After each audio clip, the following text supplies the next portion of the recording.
Welcome to Fiat's video podcast. Let us tell you a story.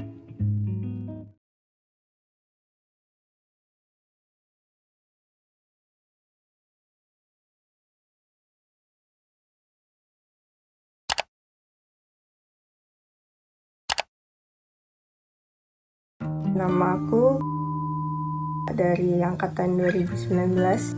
Masa kuliah sebenarnya sih nggak ada kesibukan yang begitu spesifik, paling cuma tugas, ngerjain tugas atau kerja kelompok, nggak ada yang spesifik, nggak ngikutin organisasi atau UKM apapun sih. Sebenarnya masuk hukum ini karena anjuran orang tua, dipaksa juga sih sebenarnya. Sebelumnya pengen masuk di hubungan internasional kan, tapi karena keluarga basicnya tuh dari hukum, jadi ya udah disuruh masuk hukum. Ya awal-awal tuh kayak semester 1 masuk kelas tuh ogah-ogahan, kayak nggak masuk, terus cuma absen doang, habis itu pulang. Ngerjain UAS, UTS juga ya salah-salahan, absen jebol terus. Sampai kemarin tuh dapat peringatan DO 2 tahunan, baru di situ kayak bener-bener ngerjain, bener-bener kuliah tuh baru semester kemarin. Kalau dari offline ke online tuh pertamanya kayak awal-awal tuh absen dihadirkan semua kan waktu awal daring. Di situ tuh kayak ya ngerasa enak nih kuliah daring, absen dihadirkan semua walaupun gak hadir. Terus kesini-sini ternyata peraturannya diberlakuin kayak offline. Terus tuh di situ kayak tugas udah banyak, harus absen gini, lebih enak offline sih. Kayak walaupun harus datang tapi tugas tuh nggak sebanyak ini gitu, nggak sebanyak waktu daring tuh kayak tugasnya lebih bervariatif aja daripada waktu luring. Jadi mending luringnya sih. Untuk fisik dan mental ada sih, kayak lebih tertekan gitu, kayak buat tugas nih kepikiran, materi yang disampaikan juga kayak nggak sepenuhnya keserap gara-gara ya kuliah sambil ngantuk, sambil tidur. Jadi tuh kayak ke badan sama ke mental tuh kayak lebih tertekan aja. Sebenarnya kalau misalnya lagi di titik paling bawah ya nyari orang sih sebenarnya buat kayak nenangin. Kalau misalnya nggak ada ya udah nangin diri sendiri, nangis sampai sejadi-jadinya. Habis itu baru kayak nyemangatin di depan kaca tuh, kayak nyemangatin ayo bisa. Akhir-akhir ini lagi seringnya gitu sih, kayak mau cerita ke orang tuh takut ganggu, takut kayak lagi sibuk atau gimana. Kalau self healing atau me time versi aku sih ya keluar gitu sendiri. Kalau me time tuh benar-benar pengen sendiri ke mana gitu, beli apa, kayak beli minuman favorit atau nongkrong di mana sendiri, pokoknya pengennya sendiri, kemana-mana sendiri. Kalau menurut aku dari segi orang tua tuh dulu benar-benar gak peduli sama kesehatan mental kan. Semenjak aku ke psikiater itu, dan ibu tuh waktu itu ikut di situ dia dijelasin sama dokter kan. Di situ baru kayak keluarga tuh mulai peduli sama kesehatan mental anak-anaknya gitu.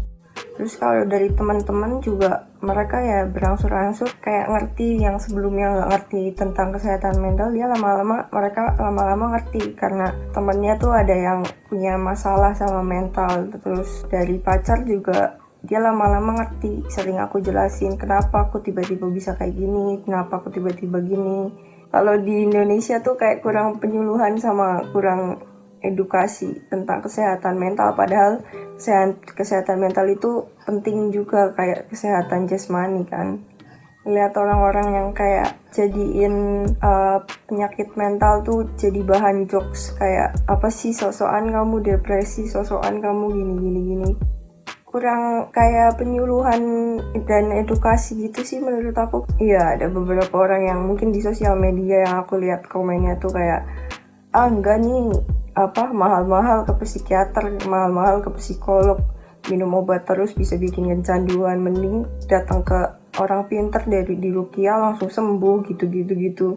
Oke, apalagi waktu itu aku pernah lihat video yang orang itu dia punya halusinasi paranoid. Di situ Kayak banyak banget komentar yang nyuruh si mbaknya ini tuh, udah mbak mending di rukiah aja di tempat A, di tempat B. Itu ada yang ngikutin, itu ada yang ada yang nggak suka, ada yang ngirim gini kayak nggak masuk akal pokoknya.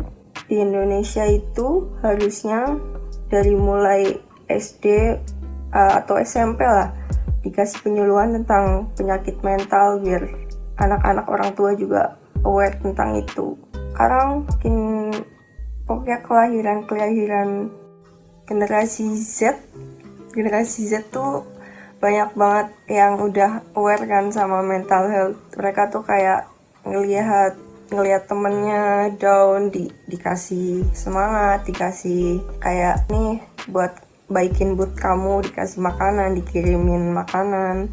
Kalau untuk generasi sebelum kita kan ada beberapa yang emang masih batu, masih ngelihat mental illness tuh masih kayak tabu, masih ngelihatnya tuh apa sih ini orang gini doang stres gitu. Apalagi orang tua yang kelahirannya tuh udah umurnya udah di atas 45 ke atas tuh rata-rata orang tua ngelihat anaknya stres dikit tuh nangis dikit kayak apaan sih cuma gitu doang nangis gitu. Atau mungkin malah ditambahin digretak, malah tambah anaknya tertekan, malah tambah anaknya nangis gitu kan. Ada sih yang kayak apaan sih gitu. Waktu itu sempat ketahuan di tangan ada bekas cutting kan, terus kayak teman tuh kayak apa sih kamu gitu nyelet-nyeletin tangan gitu, kamu kurang sholat ya, kamu kurang ibadah ya, gini.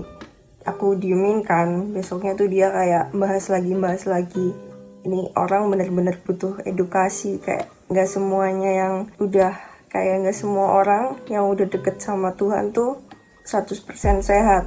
Dilihat juga dari lingkungannya kan, sedekat apapun dia sama Tuhan, kalau lingkungannya nekan dia terus ya mentalnya dia juga makin tertekan. Kalau aku lihat orang kayak gitu sih dikasih pengertian dulu, kayak kamu tuh salah gini, dikasih penjelasan adanya kenapa bisa ada penyakit mental tuh gimana. Kalau misalnya dia dikasih tahu tapi tetap batu, ya udah dijauhin aja sih, kayak gitu malah jadi toksik. Kalau misalnya udah merasa ada yang aneh dari diri kamu tuh, kayak udah ada yang janggal, mungkin jadi sensitifan, gampang sedih, gampang cemas, gampang ke-trigger gitu, kayak ada apa sedikit ke-trigger jadi cemas, jadi panic attack atau sejenisnya tuh, sebisa mungkin datang ke ahli sih, kayak ke psikolog dulu boleh, atau langsung ke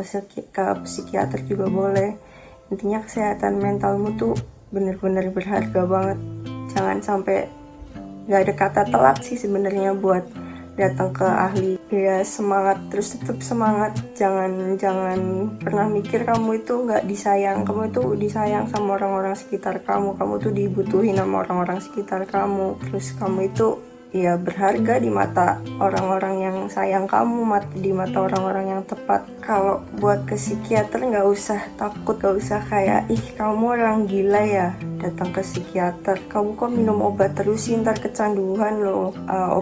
Obat psikiater tuh mengandung psikotropika loh, gini. Gak usah takut sih sama orang-orang yang ngomong kayak gitu. Lagian juga kesehatan mental kita tuh lebih berharga daripada omongan orang yang ngomong asal ceplos kayak gitu kan. Jadi tetap semangat.